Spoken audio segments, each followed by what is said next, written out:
Hello students, welcome back. It's English reader. Now time for chapter 6 and this is chapter 6 The Naughty Monkey. इनकी शरारती बंदर। ये जो story एक शरारती बंदर की है, किस तरीके से एक बंदर शरारत करता है। तो देखिए, one day two wood cutters were working in the forest. इनकी एक दिन दो वुड कटर्स यानी कि जो लकड़ी का काम करते हैं, उन्हें कट करते हैं, were working in the forest, दोनों फॉरेस्ट में काम कर रहे थे। दे were cutting a huge log of wood, और वे दोनों क्या कर रहे थे, एक लॉग लिया था उन्होंने, वुड लिया जो कि एक थिक ट्री की थी, यानी कि ट्री के पूरे ट्रंक था, उसको काट रहे थे। दे were using a long so यानी कि आरी, वो एक लंबी सी आरी यानी कि लॉन्ग सो का उन्होंने यूज़ करा था उसे कट करने के लिए। दे वर वर्किंग वेरी हार्ड, वे बहुत हार्ड वर्क कर रहे थे। दे पुल्ड एंड दे पुश्ड, यानी कि वो उसे पुल और पुश कर रहे थे। दे पुश्ड एंड दे पुल्ड, यानी कि उन दोनों में से दोनों ही, एक पुल कर रहा था और एक पुश कर रहा था, यानी कि एक अपनी ओर खींच रहा था तो दूसरा उसकी ओर ढकेल रहा था। Swish swash the saw was moving to and fro, यानी कि जो स्विश स्वैश उसकी आवाज़ आ रही थी, जब उसे कट कर रहे थे तो उसकी आवाज़ आ रही थी swish and swash. Soon they made a deep cut in the log, और जल्द ही उन्होंने उसको बहुत आधे से ज़्यादा कुछ गहराई में उसको काट लिया था, उस लॉग को, जैसा कि आप कोई पिक्चर में दिखाई दे रहा, काट रहे हैं और वो ऑलमोस्ट आधा काट चुके हैं।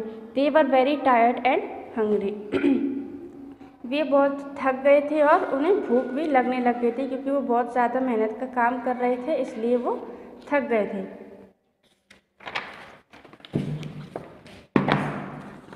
दे pull a wedge in the cut and put down their saw, तो उन्होंने अपना जो सो आरी को नीचे रखा और जिस वुड को वो काट रहे थे उसमें कुछ वेज यानी कि कुछ उसको कस दिया, उसको उनमें कुछ जिस जगह से वो काट रहे थे वहाँ पर उन्होंने कुछ फंसा दिया ताकि वो अलग मिल ना जाए, क्योंकि फिर से उन्हें मेहनत करनी पड़ेगी।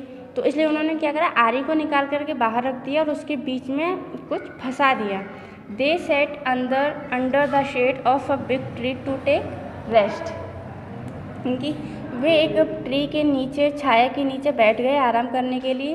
दे took out their lunch box and ate some food, उन्होंने अपना लंच बॉक्स निकाला और कुछ खाना खाना स्टार्ट कर दिया, दोपहर का खाना लंच स्टार्ट कर दिया। A little letter they lay down to sleep, और कुछ देर के बाद वे वहाँ पर लेट गए और उन्हें नींद आ गई, वे सो गए। Soon some monkeys come down from the tree, तभी कुछ देर बाद कुछ मंकी ट्री से आए। They looked at the man, उन्होंने उस आदमी की ओर देखा, उन दोनों आदमियों की ओर देखा। Then they went near the log, और वो उस लॉग के पास चले गए जो कि वो वुड कटर कट कर रहे थे। दे were a baby monkey in the group, यानी कि वो जो कुछ बंदर ऊपर से आए थे, ट्री पे से आए थे उस लॉग के पास, उनमें से एक बेबी मंकी था, यानी कि बेबी था। हिज नेम वाज चिंपू, और उस बेबी का नेम था Chimpu. He was very naughty, वह बहुत ही नोटी था, यानी कि शरारती था।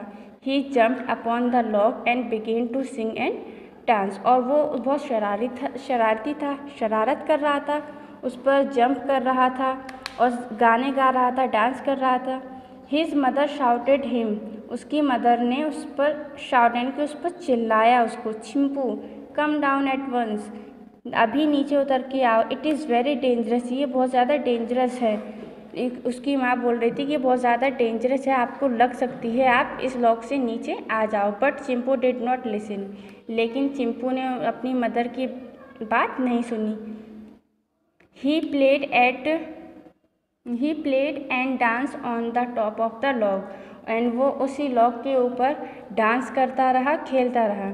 ही began to pull the wedge, और वो क्या करे, जो वेज उन्होंने लगाया था, उन दोनों जो कट कर रहे थे वुड कटर्स, उसमें वो एक वेज लगा करके गए थे, कुछ फंसा करके गए थे, उसको निकालना स्टार्ट कर दिया। Soon the ways come out, और फिर उसके बंदर के निकालने की वजह से वो वेज उस वुड में से बाहर है, उस यानी कि उस पीस में से जो लॉक में उन्होंने उसे फंसाया था इसे, उसको बाहर निकाल दिया। मंकी की वजह से गिर गया। Chimpu's tail got caught in the log. और जैसे ही वो वेज बाहर निकला, उसकी पूँछ यानी कि मंकी की जो टेल थी वो उस लॉक में फंस गई। जैसे देखिए, जैसे उन्होंने ये पीस निकाला, उसकी पूँछ वहीं पर फंस गई। Ouch ouch ouch, Chimpu cried out in pen. जब उसको दर्द होना है, उसकी पूँछ उसमें दब गई, उसको दर्द हो रहा था, तो चिंपू बार बार चीख रहा था कि मुझे लग गए, उसके दर्द हो रहा था। The wood cutters here the noise and walk out. Would cutter उनके बाद उसके चिंपू की आवाज़ सुन करके उठ गया। They began to run towards the log, और जल्दी से वो अपने उस लॉक की ओर भागे। दे कॉच चिंपू, उन्होंने चिंपू को कैच किया, इनको पकड़ लिया। एंड बीट हिम सेवरली, और उसको वहाँ पर पीटना स्टार्ट कर दिया, क्योंकि मंकी ने उनका काम ख़राब कर दिया था। तो इससे हमें ये सीखने को मिलता है कि अगर हमारे पेरेंट्स या कोई हमसे कुछ कहता है तो हमें उनकी बात सुन लेनी चाहिए, क्योंकि जब कोई हमसे बोलता है कि हमें ये काम नहीं करना चाहिए, तो उन्हें लगता है कि इस काम से हमें प्रॉब्लम हो सकती है, मना कर रहे हैं, इसलिए हमें उनकी बात सुननी चाहिए। चिंपू ने अपनी मदर की बात नहीं सुनी थी, और वो वहीं पर ही जंप कर रहा था, डांस कर रहा था, और उसने वेज निकाल दिया, जिसकी वजह से उसकी पूँछ उसमें फंस गई, लकड़ी में फंस गई, और उसको बहुत पेन भी हुआ था। और जब वुड कटर्स वहाँ पर आए तो उन्होंने भी उस बंदर की, बेबी मंकी की पिटाई की, क्योंकि उसने अपनी पेरेंट्स की बात नहीं सुनी थी और वहीं पर मस्ती करता रहा था। Now your chapter is finished.